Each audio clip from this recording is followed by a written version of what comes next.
Midi 14h, Sud Radio, la France dans tous ses états. L'Union européenne a décidé de durcir sa politique migratoire en permettant par exemple l'envoi de migrants dans des centres situés hors de ses frontières, des sanctions plus dures pour ceux qui refusent de quitter le territoire européen. Bref, un tour de vis défendu par l'immense majorité des 27 États membres et qui bien sûr fait bondir la gauche européenne et les associations de protection des exilés qui dénoncent des mesures violant les droits humains. On en parle avec l'ancien directeur de l'agence Frontex, le député européen du Rassemblement national, Fabrice Leggeri. Bonjour. Bonjour Fabrice Leggeri. Un petit clin d'œil d'abord à Kindersheim, qui est votre ville d'enfance. Vous vous souvenez? Oui. Oui, voilà, oui. Un clin d'œil à la belle Alsace, parce que c'est une région frontière qui est un petit peu confrontée aujourd'hui au sujet qu'on va soulever. Donc les frontières, la porosité des frontières européennes, l'Union européenne.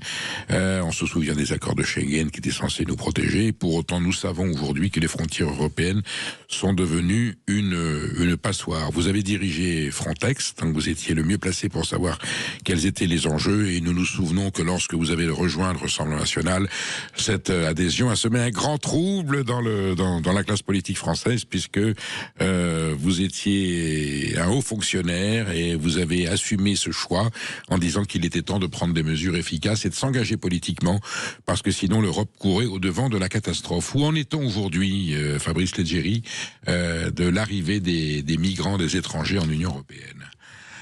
Alors, je dirais tout d'abord que l'engagement politique au Rassemblement national paie ses fruits, et vous voyez que la victoire de la liste de Jordan Bardella aux élections européennes en juin 2024 a permis justement qu'au niveau de l'Union européenne, il y ait un tour de vis par rapport à la lutte contre l'immigration illégale.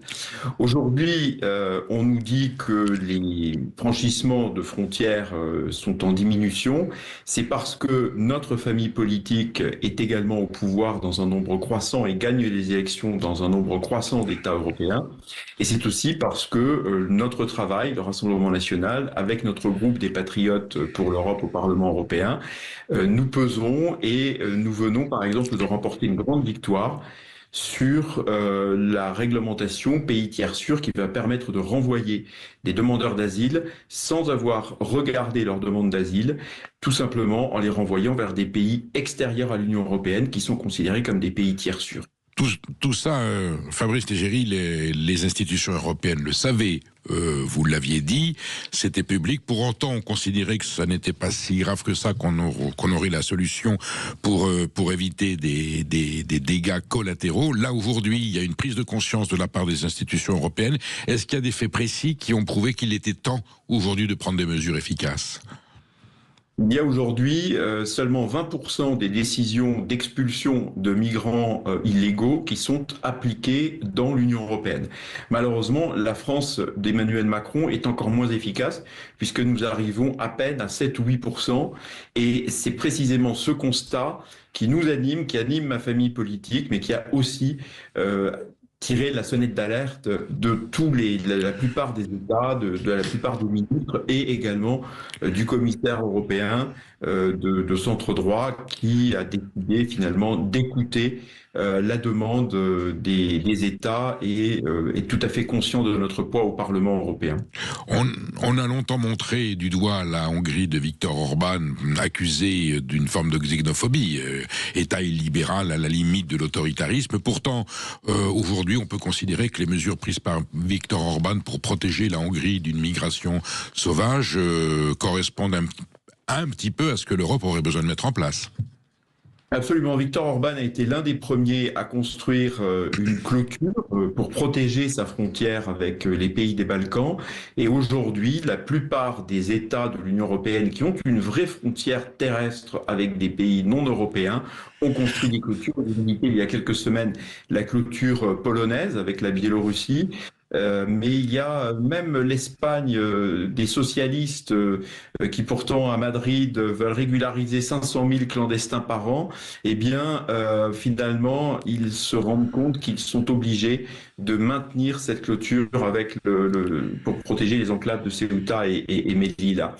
Je crois qu'il y a aussi le constat des méfaits de cette immigration subie sur le corps social, la cohésion de la société dans chacun de nos pays. Et c'est peut-être le plus grave parce que c'est ce que peuvent voir tous les jours nos concitoyens avec la violence en France qui a évidemment un lien direct avec l'immigration et en particulier, je voulais nommer les violences faites aux femmes, les violences dans la voie publique. Tout cela est la conséquence directe de l'immigration non maîtrisée. Fabrice Leggeri, si l'on parle de passoire, et c'est un terme qu'on peut utiliser sans être abusif, quels sont les pays où les trous de la passoire sont un peu plus grands qu'ailleurs ? Je dirais qu'aujourd'hui, malheureusement, la France, même si elle n'est pas au contact direct de pays non européens, puisque finalement la France est au milieu de l'Europe géographiquement, malheureusement la France d'Emmanuel Macron va être le maillon faible, parce que figurez-vous qu'aujourd'hui, alors que 20 États membres de l'Union européenne, 20 gouvernements, dont l'Allemagne, réclament des expulsions vers l'Afghanistan, eh bien la France fait partie de ces 7 misérables États de l'Union européenne qui n'ont pas demandé, qui n'ont pas mis leur signature à cette lettre. Même la première ministre social-démocrate danoise, le Danemark est une référence de démocratie absolue, a commencé à s'inquiéter, a pris des mesures efficaces, me semble-t-il. Oui, et c'est d'ailleurs sous l'impulsion, sous la présidence pendant les 6 derniers mois du Danemark, donc de cette Premier ministre danoise social-démocrate, que des accords pour un tour de vis vis-à-vis de l'immigration ont pu être enregistrés au Conseil. Donc en réalité, il y a sur ce point-là une convergence parce que les peuples d'Europe, parce que nos concitoyens en ont assez et veulent que les gouvernants puissent agir pour empêcher cette submersion migratoire que le Rassemblement national dénonce depuis des décennies. On peut considérer que la situation internationale ne va pas s'arranger, que les motifs pour certaines populations de migrer, de quitter leur pays, de fuir leur continent, d'essayer de trouver un sursaut vers d'autres territoires de cette planète ne va qu'aggraver les phénomènes de migration. Est-ce que l'Europe aujourd'hui, si, les institutions politiques et les représentants des peuples décidaient de prendre des mesures efficaces, est-ce que les moyens sont réunis aujourd'hui pour protéger l'Europe d'une migration brutale ou agressive?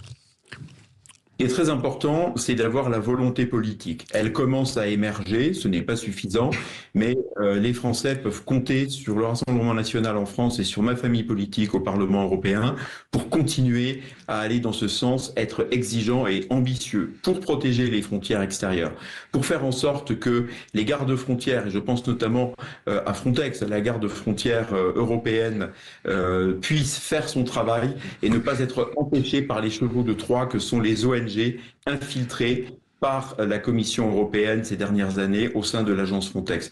C'est un exemple. Il faut également de la fermeté par rapport aux expulsions. Il faut rétablir le délit de séjour irrégulier. Le Rassemblement national mène ce combat en France. Le Rassemblement national, avec ses alliés, mène ce combat au Parlement européen. Et j'ai de bons éléments pour penser que nous serons entendus. Quels sont les autres pays où existe cette notion ou ce statut d'OQTF, même si ça s'appelle peut-être différemment? Est-ce que les législations dans d'autres pays sont beaucoup plus rigoureuses et surtout appliquées qu'en France? Alors, dans les autres États de l'Union européenne, il y a évidemment l'équivalent, puisqu'il y a la possibilité d'expulser des étrangers qui sont en situation illégale ou qui menacent l'ordre public et la sécurité. L'efficacité dépend, si vous voulez, de la complexité des recours contentieux. En France, il y a une multitude de recours possibles. Il faut simplifier cela. L'efficacité tient aussi à la capacité de nos gouvernements à exercer une pression vers les pays d'origine. Parce que pour pouvoir expulser, la France l'a vu face à l'Algérie qui refuse de reprendre les Algériens, pour expulser, il faut obtenir ce qu'on appelle des laissez-passer. Ça veut dire que le pays d'origine accepte de reprendre son ressortissant. Le combat que nous menons, encore une fois, à Paris, à l'Assemblée nationale et à Bruxelles et Strasbourg au Parlement européen, le Rassemblement national demande de la fermeté vis-à-vis des pays tiers.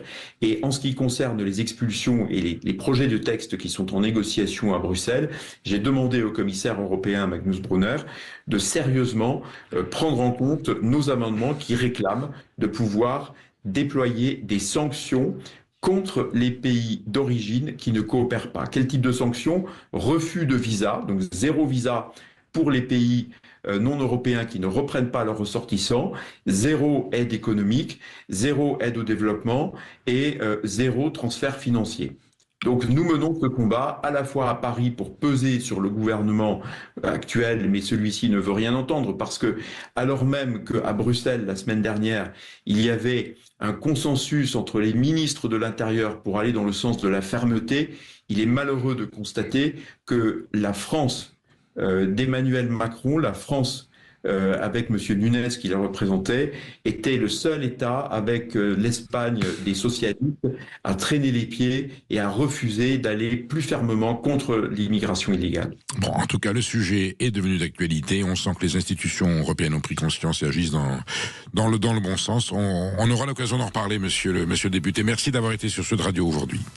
Merci beaucoup pour votre